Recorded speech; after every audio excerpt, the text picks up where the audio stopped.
One day, the sun will die. As it does, it's going to swell into a red giant, over 100 times its size at the moment, and engulf the Earth. It's going to boil our oceans, burn the planet to a crisp, and eliminate all life on our surface. In fact, one day, the last star in the universe will die. And as it goes out, the universe itself will be cast into eternal darkness. There will be nothing left. So the question is, when will the universe die? I'm Damon Scotting, and this is Astronomical.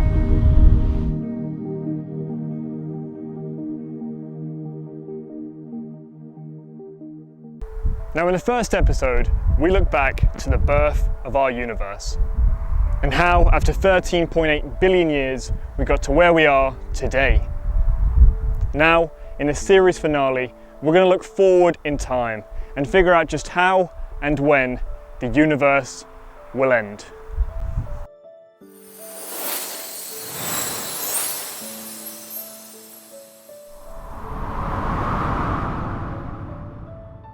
So let's start with a small leap forward in time.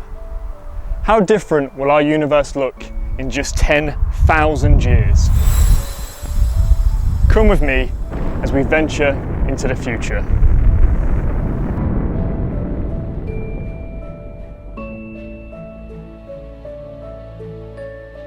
In 10,000 years, the red supergiant Antares will go supernova.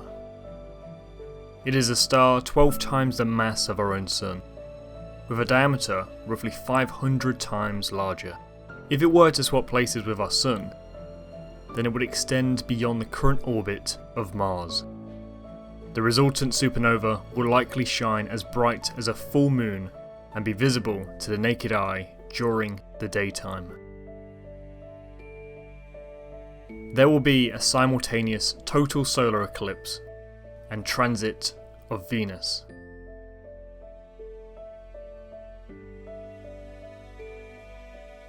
Vega will become the new North Star as constellations start to become unrecognisable.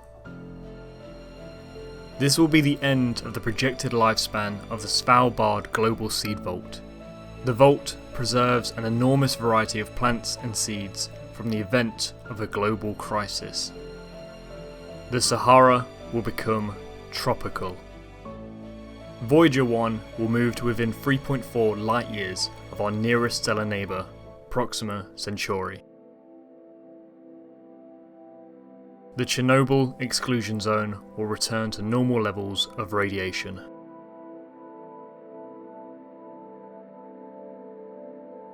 The northern polar ice cap on Mars will begin to recede as the red planet reaches a warming peak in its northern hemisphere.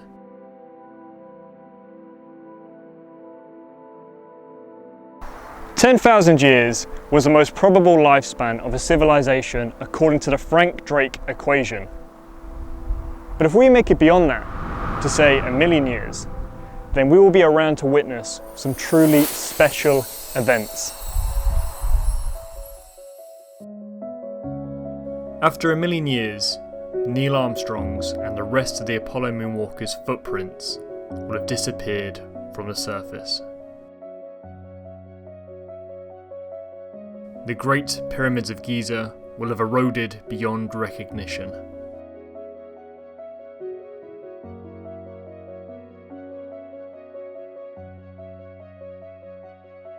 The stars in our night sky will have moved independently at different speeds throughout our Milky Way. This will lead to constellations no longer resembling the way they appear to us now. By this point, the red supergiant star Betelgeuse will have exploded into a supernova. For at least a few months, the supernova will be visible to the naked eye on Earth. There will now be a void in the shoulder of Orion.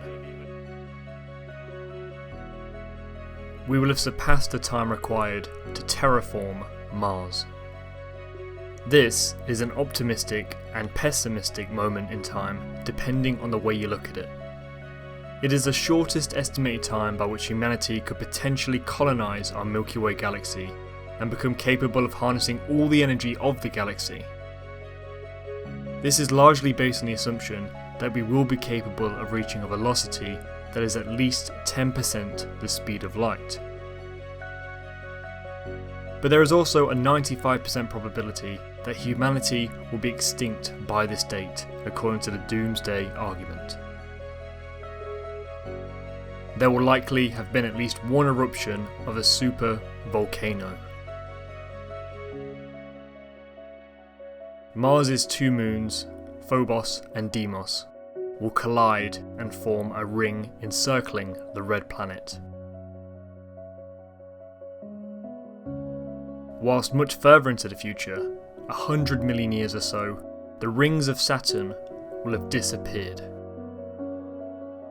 The Sun's luminosity will have increased by 1%. This is the beginning of the end for our solar system. As the Sun grows in size and luminosity, the region around it, known as the habitable zone, where it's not too hot and not too cold, will expand with it, meaning the Earth will likely boil away. So in order for us to stay alive, to stay on a habitable world, we will need to move the Earth further away from the Sun. This will require a grand astro-engineering project. We'll need to use asteroids to give us gravity assists to move further away from the Sun.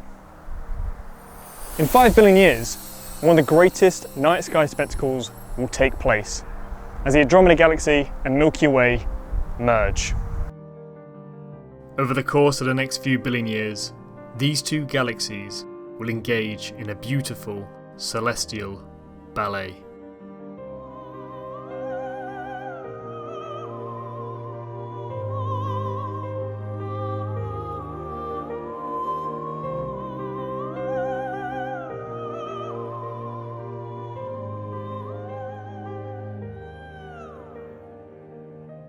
Very few stars will actually collide with one another whilst this is happening.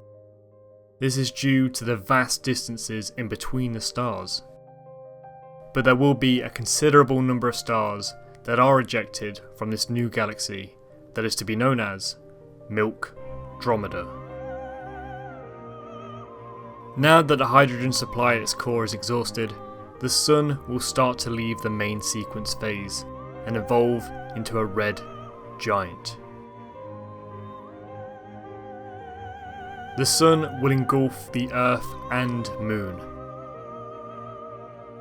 By this point, however, any life that was left on the Earth will be long dead, due to the new searing temperatures on its surface. The Sun will swell to as large as 256 times its radius today.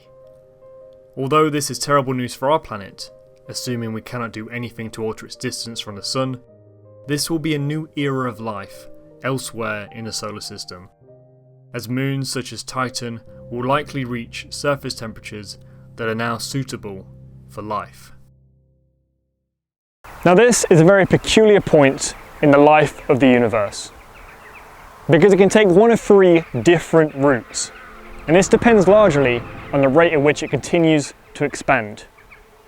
The universe could end as early as 22 billion years from now, in what is known as the Big Rip. The Big Rip model of the universe is based off the idea that the expansion of our universe will start to increase to infinity in a finite time, meaning all matter in our universe, including every galaxy, star, subatomic particle, even space-time itself, will be ripped apart, leaving nothing behind. This idea depends on the amount of dark energy in our universe. This affects the rate at which the universe expands. So if dark energy can increase without limit, then we will reach a point where it will overcome all of the forces that hold our universe together. This is just one potential end to our universe. Now if the universe does continue to expand, then our nearest galactic groups will move so far apart from one another that we will no longer be able to see them. The redshift from these galaxies will be beyond our point of view, meaning any civilizations that are born after this point in time will look out into the universe and see only our local galactic group and think that is all there is and all there ever was. Galaxies are very far away from one another. It is unlikely that we will ever be able to venture to a galaxy outside our own local group, as the universe's continuous expansion is stretching us further and further apart, meaning we will need to be able to one day find a way to travel across these immense cosmic distances in a small region of time. If we don't, then they will have all moved well beyond our view.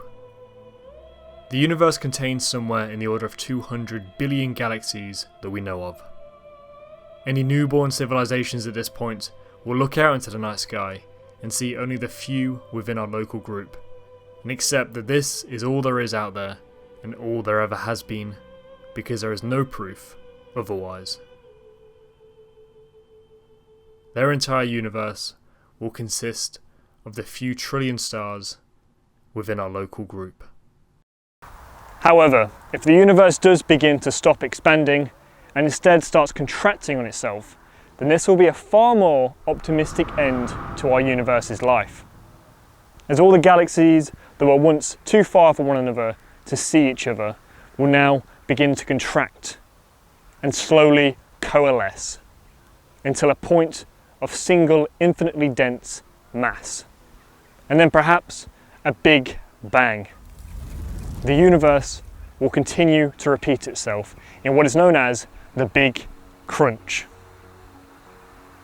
The Big Crunch scenario assumes that the density of the matter in our universe is high enough that everything will soon begin to contract under the influence of gravity, overcoming the expansion of our universe. This theory is also referred to as the Big Bounce. The galaxies will all slowly start to merge together, and the temperature of the universe will increase so much that it will now be hotter than the surface of most stars, before eventually collapsing into a singularity, and then maybe, just maybe, producing another Big Bang. This could be the way in which our universe was formed. Perhaps this is the cycle of the universe. There is never an end, just a new beginning. But out of all of these potential outcomes, perhaps the most likely of them all is the Big Freeze.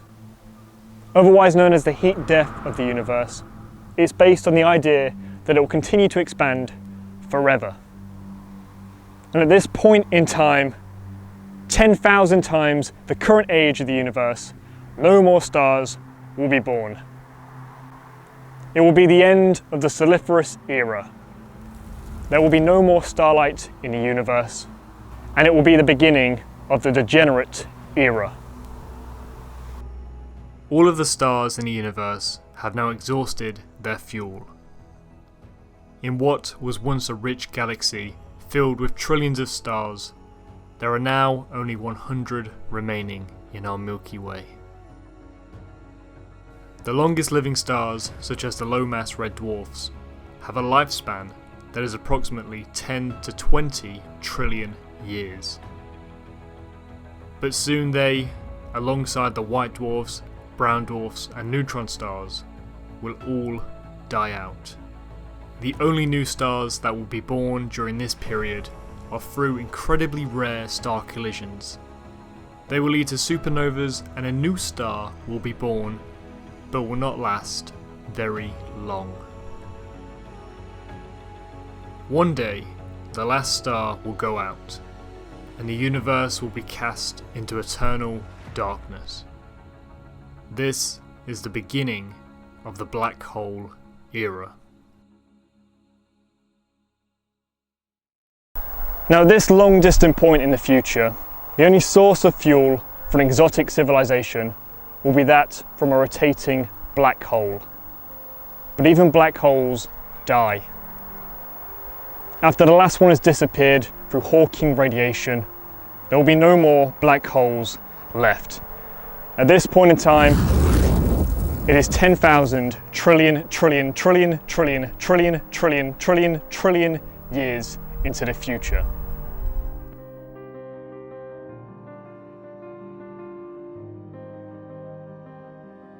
Any hope of harnessing energy in this now bleak universe will likely come from using the rotational energy of a black hole.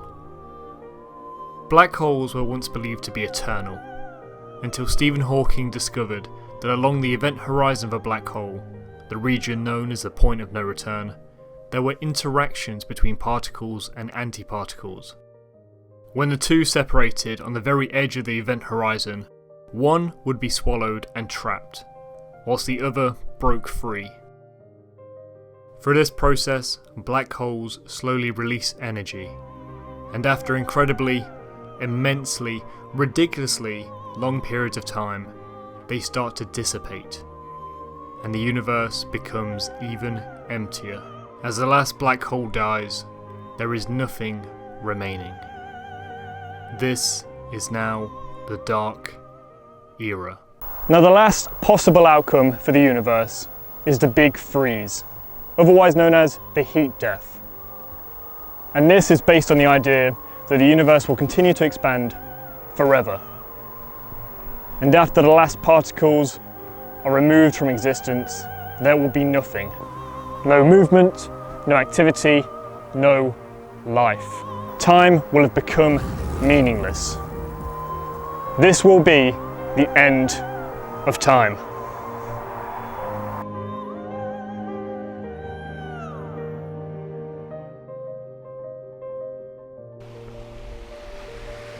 Now, the end of the universe might seem pretty bleak. It might make you question, is there any meaning to life at all? Well, the answer is yes. Right now, we're at the beginning of our journey. We as a civilization have existed for the cosmic blink of an eye. The best is still yet to come. One day, we will venture to another solar system. One day, we may encounter alien life. One day, we will die. But our inevitable demise won't occur before we venture out to new worlds and new stars. 100 years ago, we didn't know there were other galaxies out there. 400 years ago, we believed we were at the center of our solar system. Imagine how small our universe would have seemed back then and how big it is now. Right now, we're living for the golden age of exploration. And you might take joy in the wonders the universe has waiting for us. We are just a few cosmic steps away from discovering them. I'm Damon Scotting, and this was Astronomical.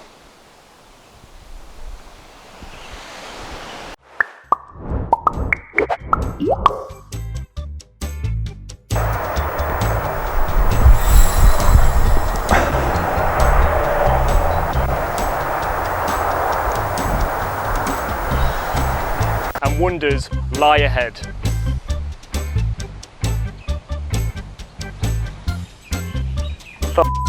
Okay, so you may remember this spot from last week where I was filming and I got stuck in the mud. Well, today I was walking down the same field trying to get to the area where I want to film my final scene for Astronomical, like the season finale, and I got chased down by some cows. So now I tried to run down to this bank for shelter, and that did not work.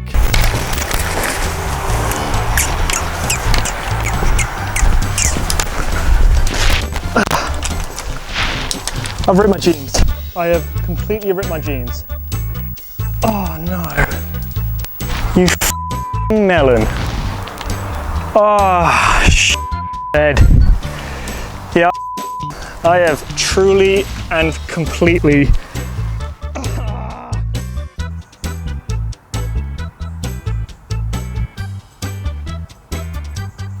Okay, so 3, 2, and 1.